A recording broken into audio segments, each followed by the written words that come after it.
আবার তার অবাধ্য হলো। তাই ঈশ্বর ফিলিস্তিনিদের অধিকার দিলেন তাদের উপর 40 বছর ধরে রাজত্ব করবার।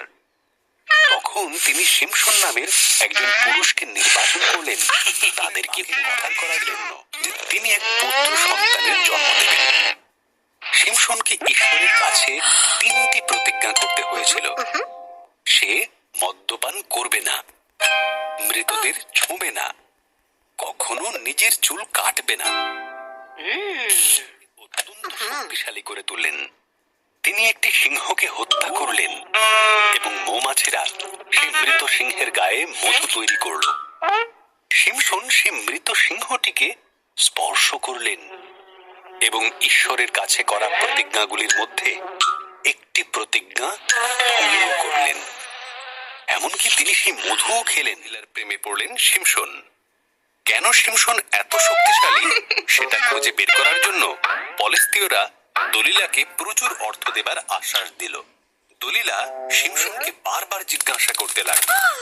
পর্যন্ত শিমশন দলিলাকে বলেই দিল তার শক্তির রহস্য।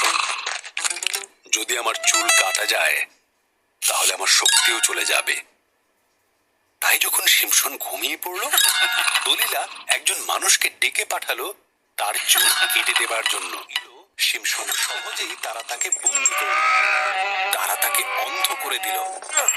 তারপর তারা শিমশনকে কারাগারে বন্দী করল এবং তাকে দিয়ে ভারী ভারী পাথর টানার কাজ করাতে লাগলো। ফিলিস্তিনরা শিমশনকে তাদের মন্দিরে নিয়ে এলো তাদের মিথ্যা দেবতা দাগনকে ধন্যবাদ দেবার জন্য। যেহেতু তারা শিমশনকে পরাজিত করতে পেরেছে, শিমশন শেষবারের মতো ঈশ্বরের কাছে তার শক্তি ফেরত চাইল।